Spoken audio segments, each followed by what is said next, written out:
नमस्कार, स्वागत है आपका देश के नंबर 1 बिजनेस चैनल जी बिजनेस में। मैं हूं दीपक डोभाल और आज प्रधानमंत्री नरेंद्र मोदी 8 बजे देश को संबोधित करने वाले हैं। लॉकडाउन की शुरुआत से यानी कि लगभग बीते 50 दिनों की अगर हम बात करें, लगभग 2 महीने, तो ये प्रधानमंत्री नरेंद्र मोदी का चौथा राष्ट्र के नाम संबोधन होगा। इस संबोधन पर सबकी नजरें इस मई को लॉकडाउन 3 की मियाद खत्म हो रही है। तो आज सबसे पहले तो इस बात पर नजर होगी कि क्या लॉकडाउन आगे बढ़ेगा या फिर लॉकडाउन खत्म होगा। अगर लॉकडाउन खत्म होगा तो क्या हम उसी तरह से वापस अपनी जिंदगी में लौट आएंगे या फिर कुछ सख्तियां बढ़ाई जाएंगी, और अगर लॉकडाउन आगे बढ़ा तो वो किस रूप में आगे बढ़ेगा, क्या क्या नियम होंगे, क्या इकॉनमी को खोलने के लिए उसमें कुछ बातें होंगी, इन सब पर हमारी नजर रहेगी। लेकिन इस बीच आज प्रधानमंत्री के संबोधन से जुड़ी हुई सबसे बड़ी जो खबर मिल रही है वो ये कि प्रधानमंत्री नरेंद्र मोदी एक बड़े आर्थिक पैकेज का ऐलान कर सकते हैं। जी बिजनेस के एक्सक्लूसिव सूत्रों के मुताबिक यह जानकारी हमें लगी है कि प्रधानमंत्री नरेंद्र मोदी 10 लाख करोड़ का एक बड़ा आर्थिक पैकेज का ऐलान कर सकते हैं। इसके अलावा प्रधानमंत्री उसमें चाहे टैक्स बेनिफिट्स हो, चाहे टैक्स हॉलिडे देने की बात हो, जिसकी डिमांड बीते 1 महीने से या लॉकडाउन के पूरे पीरियड के दौरान कारोबार जगत के, उद्योग जगत के लोग करते रहे हैं, तो आज उसको अमल में लाने का एक फैसला भी हो सकता है। इसके अलावा अर्थव्यवस्था को पटरी पर लाने के क्या क्या उपाय होंगे, इसका रोड मैप, इसका खाका भी प्रधानमंत्री नरेंद्र मोदी देश के सामने रख सकते हैं। तो कुल मिलाकर 2-3 पहलुओं पर प्रधानमंत्री नरेंद्र मोदी का फोकस हो सकता है। पहला, लॉकडाउन पर, क्योंकि प्रधानमंत्री नरेंद्र मोदी ने मुख्यमंत्रियों के साथ 6.5 घंटे लंबी एक बैठक की है। उस बैठक में हर एक मुख्यमंत्री से फीडबैक लिया गया। कई राज्यों के मुख्यमंत्री इस पक्ष में थे कि लॉकडाउन को आगे बढ़ाया जाए, जबकि कई राज्यों के मुख्यमंत्री ये कहते हुए नजर आए कि अब इकॉनमी को भी खोलिए, अब अर्थव्यवस्था को भी संभालिए। तो धीरे धीरे इसकी ओर भी आपको कदम बढ़ाना होगा। तो मिली जुली राय प्रधानमंत्री नरेंद्र मोदी के सामने है। अब प्रधानमंत्री नरेंद्र मोदी को फैसला ये लेना है कि वो अब लॉकडाउन को आगे बढ़ाते हैं या फिर लॉकडाउन लिफ्ट करने का ऐलान करते हैं। लेकिन सबसे बड़ी खबर हमने आपको बता दी कि जिस आर्थिक पैकेज का, जिस स्टिमुलस पैकेज का की राह बाट जो रहे थे तमाम उद्योग जगत के लोग, कारोबारी, छोटे से लेकर बड़ा कारोबारी, वो आर्थिक पैकेज आज ऐलान उसका किया जा सकता है। अब उस आर्थिक पैकेज में किसका हिस्सा कितना होगा, ये धीरे धीरे इस पर जब हम चर्चा करेंगे तो बात सामने आएगी।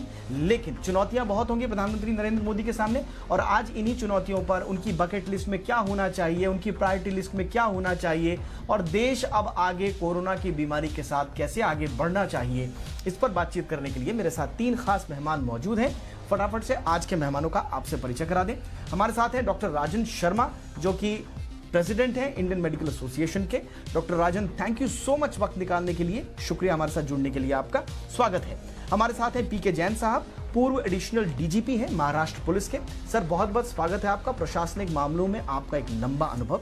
इसके अलावा जानी मानी इकोनॉमिस्ट देश की वृंदा जागीरदार भी हमारे साथ जुड़ेंगे। लेकिन फिलहाल मैं डॉक्टर राजन से शुरुआत करना चाहूंगा। इकोनॉमी पर हम जरूर बात करेंगे क्योंकि अब सारा फोकस इकोनॉमी पर है। लेकिन डॉक्टर साहब, जब हम बात करते हैं कि भाई इकोनॉमी को अब खोलना है, तो सबसे ज्यादा चिंता इस बात की होती है कि इकोनॉमी को खोलने के साथ साथ लोगों का एक्सपोजर जो है बीमारी के लिए वो भी बढ़ेगा, ज्यादा से ज्यादा संक्रमण फैलने के चांसेस भी होंगे। तो क्या आज प्रधानमंत्री नरेंद्र मोदी के दिमाग में चल रही होगी बात, या उनकी बकेट लिस्ट में इकोनॉमी के साथ साथ स्वास्थ्य का भी ध्यान रखने के लिए क्या बातें होनी चाहिए, और आपकी एक्सपेक्टेशंस क्या हैं आज के लिए? आपका बहुत बहुत धन्यवाद। पहले तो मैं चाहूँगा कि प्रधानमंत्री जी की विश लिस्ट और बास्केट में हेल्थ केयर का मतलब मेरा जो सिंगल और कपल डॉक्टर सेटअप हैं पूरे देश में व्यापक, जो घर घर, हर एक मोहल्ले, हर एक कस्बे में, हर एक छोटे शहर में, बड़े शहर में हेल्थ केयर प्रोवाइड कर रहे हैं, और जो पिछले 2 महीने के लॉकडाउन में इकोनॉमिक हार्डशिप भी झेल रहे हैं। इकोनॉमिक हार्डशिप है तो सारा देश ने झेली है, बट मैं इसको कोविड-19 के लिए इसकी इन्वेस्टमेंट कहूँगा, बैटल कोविड-19। परंतु अब जब ये health sector, private health sector जब वापस आएगा, सबसे पहले इकोनॉमी का किक स्टार्ट यहीं से होगा, और लॉकडाउन से जब आम आदमी बाजार में निकलेगा, आम नागरिक, दुकानदार की भी रिवाइवल होगी। अभी 2 महीने से जो लोग हैं अपने अपने घरों में, अब उनकी जो फिजिकल और बीमारियां हैं उसके लिए डॉक्टर पे आना शुरू करेंगे, क्योंकि डॉक्टर के भी फिक्स्ड खर्चे हैं जैसे कि बाकी सब एस्टेब्लिशमेंट है जिनकी कोई बात नहीं की जाती। हमने माननीय वित्त मंत्री से एक 4 तारीख को चिट्ठी लिख के गुजारिश की थी कि छोटे और बड़े सेटअप्स और सेटअप्स बिलो 100 बेड्स जो कि डॉक्टर ओन्ड हैं, इनके इकोनॉमिक पैकेज को भी ध्यान में रखा जाए, क्योंकि हमारे जो फिक्स्ड खर्चे हैं वो वैसे ही हैं, बिजली के खर्च, एम्प्लॉयज़ को मेंटेन करना, इन सब को।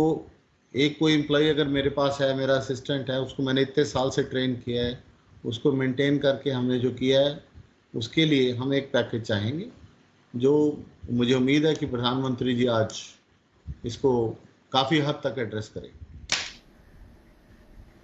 ऑलराइट सर, मैं फटाफट वरिंदर जागीरदार के पास जाना चाहूंगा। सीनियर इकोनॉमिस्ट हमारे साथ फोन लाइन के जरिए जुड़ चुके हैं।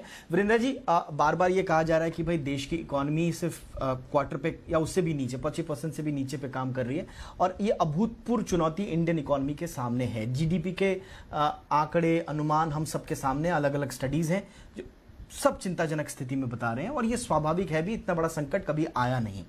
लेकिन अब पटरी पर लाना है देश को, तो इकोनॉमी को पटरी पर लाना होगा। खबर यह मिल रही है मैम कि 10 लाख करोड़ का राहत पैकेज का ऐलान आज प्रधानमंत्री नरेंद्र मोदी कर सकते हैं, सूत्र बता रहे हैं। क्या आपको लगता है कि ये राहत पैकेज कुछ राहत देने में कामयाब होगा, या कम है, ज्यादा है, ठीक है? किस तरह से आप इस राहत पैकेज को देख रही हैं? पैकेज के पहले मैं एक बात कहना चाहूंगी कि हाँ, इकोनॉमी को अभी धीरे धीरे पटरी पे लाना बहुत जरूरी है, और इसलिए लॉकडाउन को मुझे लगता है कि ये सिलेक्टिवली खोलना शुरू भी कर दिया है। अप्रैल के एंड से देखेंगे तो आप धीरे धीरे ये शुरू कर दिया है। अभी हमारे सामने 2 चुनौतियां हैं। एक तो लेबर की है, माइग्रेंट लेबर का एक क्राइसिस अलग से है वो, लेकिन लेबर जब खुलेंगी, जब काम खुलेगा, दुकानें खुलेंगी और शॉप्स एंड फैक्ट्रीज खुलेंगी, तब हमें लेबर की जरूरत होगी, और वो एक प्रॉब्लम होगी। अगर सब वापस चले गए और हमें वही एग्जैक्ट स्किल के लोग ना मिले तो वो एक प्रॉब्लम होगा। और दूसरा प्रॉब्लम ये होगा कि जो सप्लाई चेन है उसको मेंटेन किया जाए।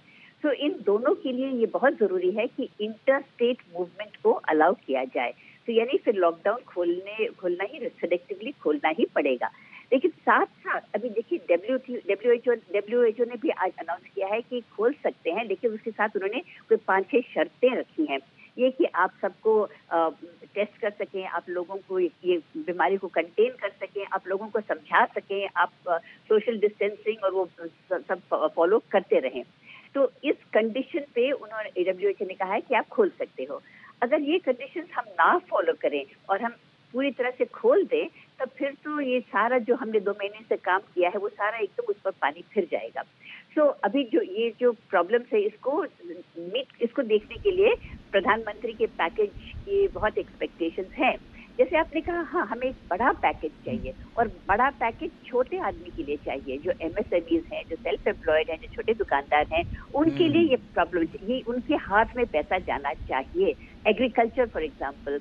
तो अभी मुझे लगता है कि इस पैकेज का जो फोकस होगा वो कॉर्पोरेट पे ना होकर ये MSME, small business, self employment, agriculture ऐसे होगा, ताकि लोगों के हाथ में पैसा आए, पैसे के साथ साथ कॉन्फिडेंस भी आए जिससे वो स्पेंड कर सके, और उसी से इकोनॉमी की रिवाइवल की ये बड़ा इंपॉर्टेंट आपने बोला। बिल्कुल, ये आपने इंपॉर्टेंट बात बोली। खासतौर से एमएसएमई का जिक्र आपने किया, और ये होना भी चाहिए।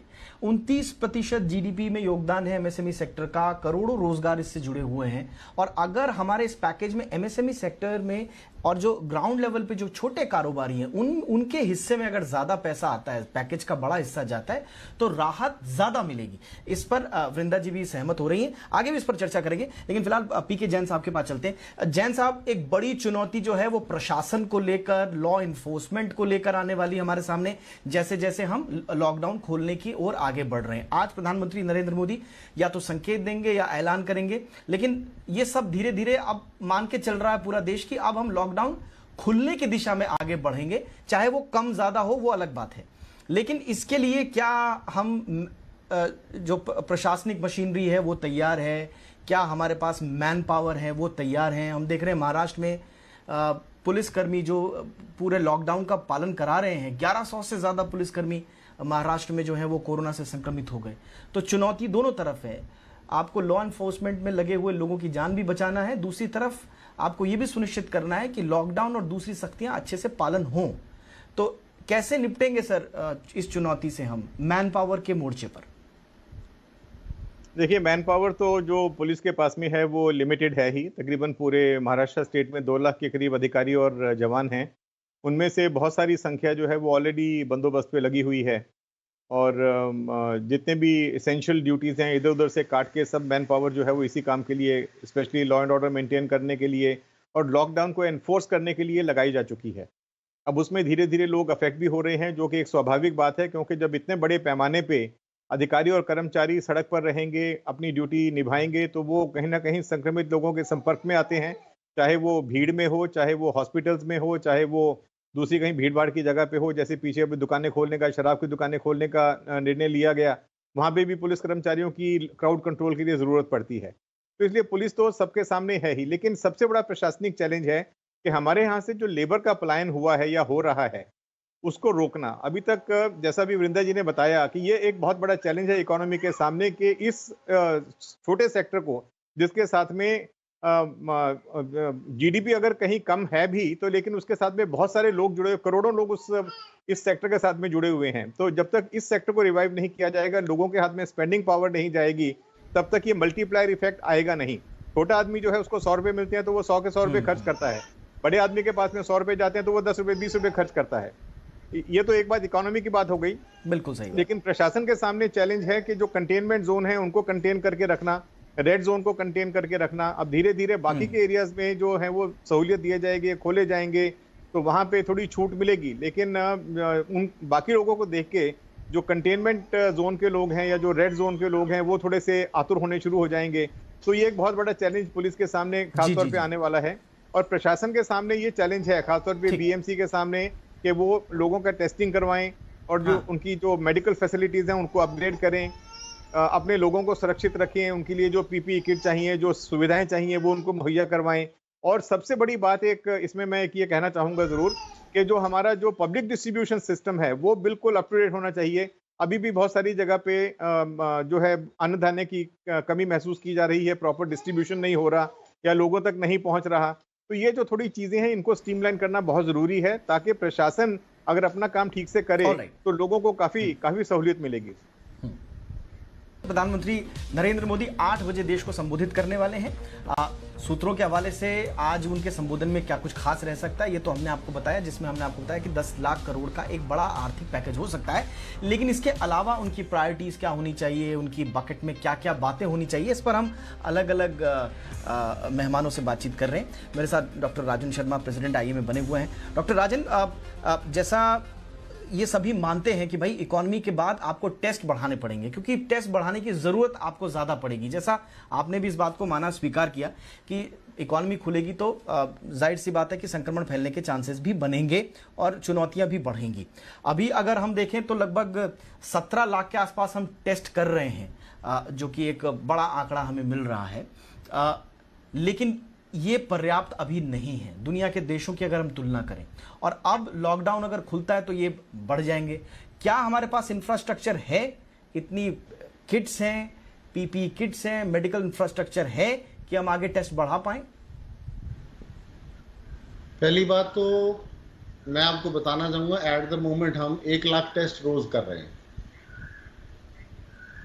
हेलो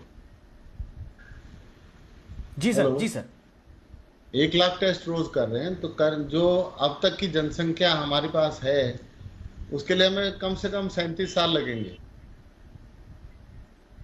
और जो टेस्टिंग फैसिलिटी है उसको रैंप अप जितना मर्जी कर लें, हमारी पॉपुलेशन काफ़ी ह्यूज नंबर में है। मैंने जैसे पहले कहा कि टेस्टिंग फैसिलिटी को हर एक प्राइवेट सेक्टर का इमीडिएटली रिवाइवल होना चाहिए, shoulder to shoulder with the government sector. और जैसा कि कल नेशनल वायरोलॉजी इंस्टीट्यूट ने एक ELISA card test, HIV card test के तौर पे डेवलप किया है, अगर वो प्रॉमिसिंग है तो इस कार्ड टेस्ट का रैंप अप करके हर एक जगह पहुंचना चाहिए।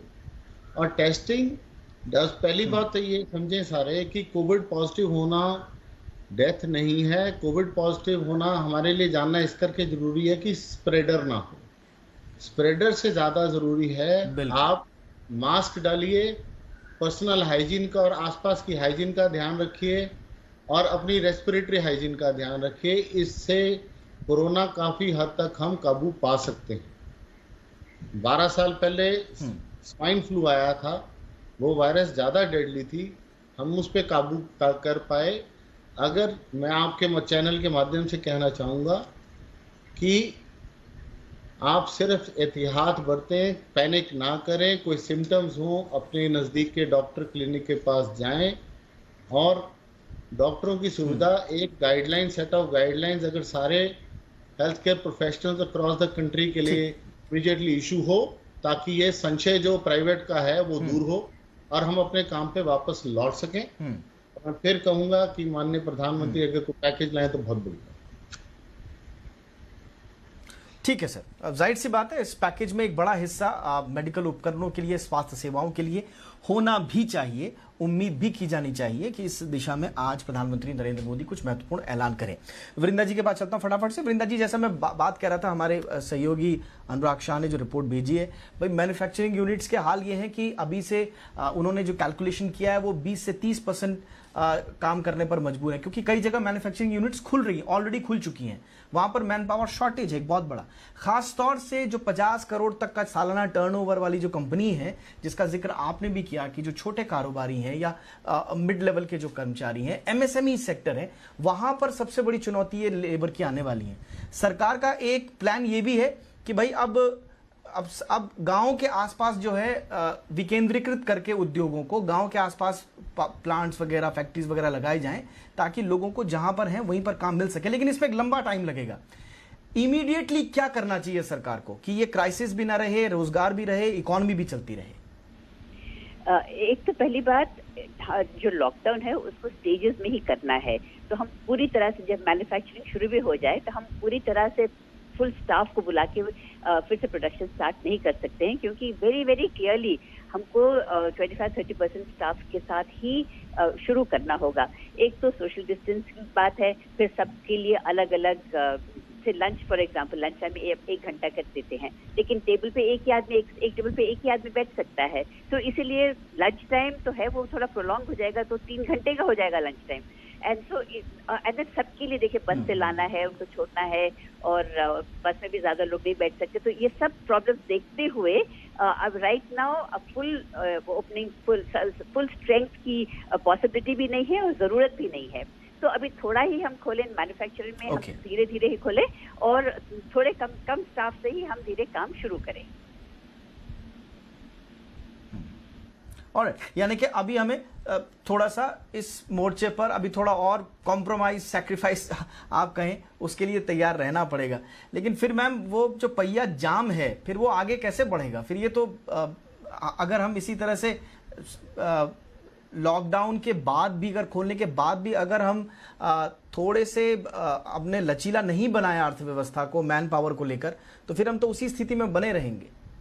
नहीं, बिल्कुल नहीं, ये सिर्फ थोड़े समय की बात है। अभी देखिए, जैसे आपने कहा कि विलेजेस के, गांव के पास ही कारोबार सेटअप करें और इंडस्ट्रीज को वहां पर जाके स्थापित करें, तो ऐसा कर एक स्टेप है। दूसरा स्टेप देखिए, कितने सारे कंपनीज हैं जो चाइना से रिलोकेट करना चाहते हैं और वो इंडिया में आना चाहते हैं।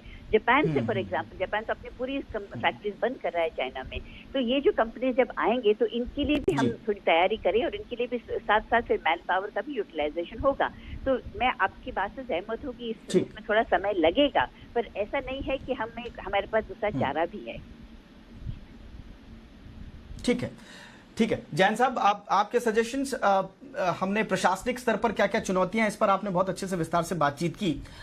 अब 17 मई के बाद अगर लॉकडाउन खुलता है, जिन जिन इलाकों में खुलता है, सिर्फ रेड जोन्स की हम बात नहीं कर रहे हैं, बाकी जितने इलाकों में खुलता है, जो इकोनॉमी के लिहाज से बड़े ड्राइवर्स हैं, जो शहर, जो इलाके, जो कस्बे, जो राज्य, उनमें लॉकडाउन खोलना होगा तो किन बातों का ध्यान रखना जरूरी अब होना चाहिए? ये बेसिकली तो जहाँ जहाँ पे शॉपिंग एरियाज हैं वहाँ पे पुलिस बंदोबस्त बढ़ाना पड़ेगा, चीज़ें शॉर्टेज में ना जाएं उसका ध्यान रखना पड़ेगा। और एक मुझे सबसे बड़ा जो खतरा दिखाई देता है, वो जो माइनर जो क्राइम है, पेटी क्राइम, वो बढ़ जाएगा, क्योंकि बहुत सारे लोग अभी अनएम्प्लॉयड हो गए, उनके पास में कोई जरिया नहीं है रोजी रोटी कमाने का। तो मेरा पुराना अनुभव ये रहा है कि इस तरह के हालात में ये छोटे मोटे क्राइम बढ़ने शुरू हो जाते हैं। कहीं आपकी साइकिल बाहर पड़ी है, वो चोरी हो जाएगी, दूसरा सामान पड़ा है, वो चोरी हो जाएगा। तो इसके ऊपर नियंत्रण रखना भी पुलिस के लिए एक बहुत बड़ा चैलेंज रहेगा। लेकिन लेबर को अभी बहुत सारे राज्यों ने ऑलरेडी कोशिश शुरू कर दी है। लेबर लॉज जो है वो यूपी में 3 साल के लिए सस्पेंड कर दिए और 3-4 स्टेट्स में इस तरह उनमें छूट दे दी गई है। तो सरकारें अपनी तरफ से कोशिश करेंगी कि जो इंडस्ट्री है फिर से खड़ी हो, लेकिन बहुत मुश्किल है। अभी कल ही एक केस आया सामने कि MIDC में जिस फैक्ट्री में परमिशन दी गई, अब उसमें 30 वर्कर्स, 100 वर्कर्स थे पहले उस फैक्ट्री में एम्प्लॉयड, उसमें से अभी 30 वर्कर्स को बुलाया गया, 30 में से एक को कोरोना हो गया। तो वो पूरा खर्चा जो है वो फैक्ट्री मालिक से कहा जा रहा है कि वो फैक्ट्री मालिक खर्चा करे। तो अभी वो 1 से अगर 5, 7, 10 हो गए और फैक्ट्री की प्रोडक्शन इतनी है नहीं है, प्रॉफिटेबिलिटी इतनी है नहीं, तो ये बड़ा मुश्किल हो जाएगा। तो ये सारी चीजें लॉ एंड ऑर्डर को जनरेट करने वाली हैं। तो मुझे लगता है कि ये इन चीजों की तरफ प्रशासन को ध्यान देना पड़ेगा और ये कैसे स्ट्रीमलाइन किया जाए मेडिकल फैसिलिटीज को, या बेसिकली पब्लिक डिस्ट्रीब्यूशन सिस्टम को, और लेबर की जो डिस्प्लेसमेंट हुई है उसको। ये चीजें बहुत बड़ा चैलेंज रहेंगी आने वाले समय में, उसको आप उस मोर्चे पर करना। यानी कि सारे संकेत अभी यही हैं, क्योंकि मेडिकली भी हमने देखा कि एम्स के जो डायरेक्टर हैं उन्होंने भी ये कहा कि भाई अभी पीक पर जाएंगे जून जुलाई में। अभी मामले अभी ये ग्राफ नीचे गिरने वाला नहीं है, अभी आगे बढ़ेगा। जून जुलाई तक ये ग्राफ और आगे बढ़ सकता है, संकेत भी यही मिल रहे हैं। इसी तरह से इकॉनमी में हमने देखा, प्रशासनिक मैन पावर की जहां तक बात है तो उसमें भी अभी क्राइसिस थोड़ा आएंगी। चुनौतियां अभी बरकरार हैं, लेकिन इन्हीं चुनौतियों के साथ अब हमें इकॉनमी और जिंदगी को पटरी पर लाना होगा, और इसके लिए एक मजबूत सरकारी इच्छा शक्ति की जरूरत होगी, जो आज 8 बजे प्रधानमंत्री नरेंद्र मोदी अगर कुछ महत्वपूर्ण ऐलान करते हैं तो मुझे लगता है कि आगे का रास्ता बहुत हद तक क्लियर हो जाएगा, और होना भी चाहिए। उम्मीद यही करते हैं कि जान और जहान दोनों सुरक्षित रहे। प्रधानमंत्री नरेंद्र मोदी आज महत्वपूर्ण घोषणाएं करें, सबको ध्यान में रखते हुए इंडस्ट्री, उद्योग, आम लोग, स्वास्थ्य सुविधाएं, सबको लेकर अच्छे ऐलान करें। इसी उम्मीद के साथ हम फिलहाल आपसे इजाजत लेते हैं। शुक्रिया डॉक्टर राजन शर्मा हमसे बातचीत के लिए। पीके जैन साहब, thank you so much insights के लिए। वृंदा जागीरदार जी, आपका भी बहुत बहुत शुक्रिया हमारे दर्शकों के लिए वक्त निकालने के लिए। इजाजत दें, और रात 8 बजे प्रधानमंत्री नरेंद्र मोदी के संबोधन से जुड़े तमाम बातें और उसका विश्लेषण आप जी बिजनेस पर देखेंगे। बने रहिएगा हमारे साथ। फिलहाल इजाजत दें, नमस्कार।